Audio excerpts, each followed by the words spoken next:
First step is cross lang tayo, arm lang. Ito yung arms niya. Cross, and then head. So, sabi niya, 1, 2, 3. Yes. 1, 2, tayo ng 3. So, yung texture niya is nakapop lang yung right knee. Then, nasa left side lang yung weight natin. After that, out lang. And then, center. Yes. 5, 6, 7, 8. 1, 2, 3, 4, end. Yes. So, meron siyang konting ka, then end.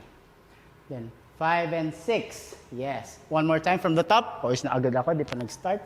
5, 6, 7, 8. Cross. Drop. 4 and 5 and a 6. Yan. So, kailangan ko makita yung du-du-du-du-du-du.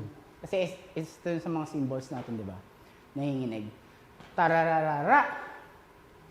7, 8, end. Yes. Yeah. From here, ka. Then, nandun pa rin sa left. Nakapop lang yung right knee ko.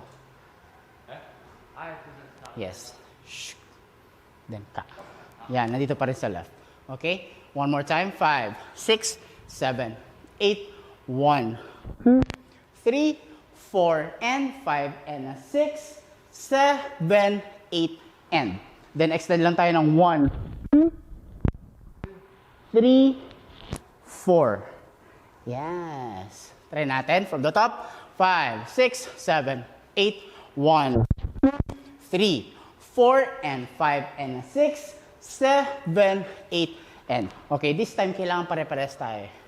Makikita kasi kapag pag iba-iba tayo. Alright?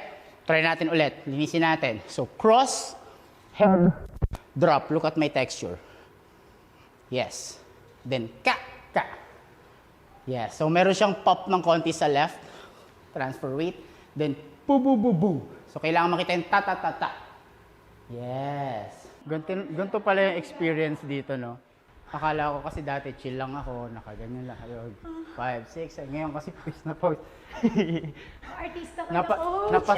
Napasabak ako dito eh. At least, di ba, kuya? Pero sinasabi ko nga sa inyo, wag lang kami makakapasok ng dance off. Kasi once na dance up kami, Makakita kayo ng totoong dance Di off. ba, finals?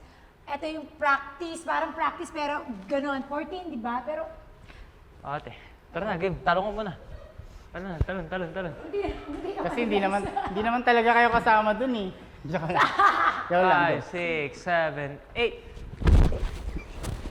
8. Bigat? Bigat niya at sugar. Actually, for me, it's easy naman. Hindi naman sa papaano. Kasi bilang coach din, sumasayaw din naman ako. So, nakakapag-compete ako. And also, while creating pieces like this. But, feeling ko for now lang, medyo, ano siya sa akin, hindi siya super comfortable for me. Kasi, I'm used to see duos to dance together nang ako yung nag-curate ng gagawin nila. Ngayon kasi kasama na ako sa curation eh. So, mahirap sa feeling na sumasayaw ako, I can't see them how they move. So, lagi kami may phone, then right after the rasa ko lang i-check. Kasi hindi lang sila yung dapat magaling eh, dapat makasabay din ako sa kanila eh. Okay? So, since yung challenge is dance with choreographer, hindi naman siya like para makasabay din sa akin, dapat makasabay din kami sa kanila. Athletic, the power of youth, meron kami dito. So, kailangan mapantayan namin ni Sugar yung licks eh, ni Jiro. Parang ganun. So, pero hindi naman ako, syempre, mapapatalo. yeah, syempre, Coach LA. Pero yun yung experience ko, nakakapagod pala. Talaga. Ang stars on the floor. So, yes. Kasi na-try mo na eh. Na Yeah. yun talagang, parang tsaka may pressure na kasama ka namin na, alam mo, magaling ka, andun na tayo, ba't iba yung kasama ka na dun sa duo? Diba? So, sino yung mas gumaling? Ako o kayo? Ako kasi ang point ko dito. Seryoso? Point ko ka dito, bukod sa masakit yung mga buto-buto ko, syempre, pagkasama mo na yung nagtuturo sa'yo, kung kay Jiro nga, kailangan ko mag-practice ng mag-practice. Tapos kasama mo pa yung nagtuturo sa inyo, dito sa grupong to, mas dumodoble yung pressure sa akin. But lagi ko nga sinasabi, kakayanin lagi. Hindi pwedeng hindi mo gawin.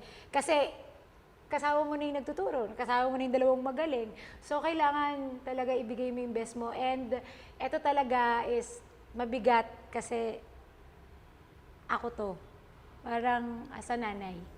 So, mas mabigat yung, talagang totoo yung feeling na nararamdaman ko. So, mas mabigat para sa akin tong genre na to at yung kasama ko silang dalawa. Na maganda tong mabigyan ng justice kasi para to sa lahat ng katulad kong nanay. Happy. Sobrang happy talaga. Kasi lalo na nabanggit siya, kasi si Coach LA may mga vision siya na hindi alam ng lahat na may panaginip siya, ganyan. And nakwento niya to, nasakto pa na ako yung gagawa niya ng vision niya at kwento niya kasama si Jeremy. Kaya I'm so proud na kasama namin siya. Tsaka magaang siya katrabaho. Tinitingnan niya rin yung mga weakness mo, yung kaya mo o kakayanin mo pa. So, ayun.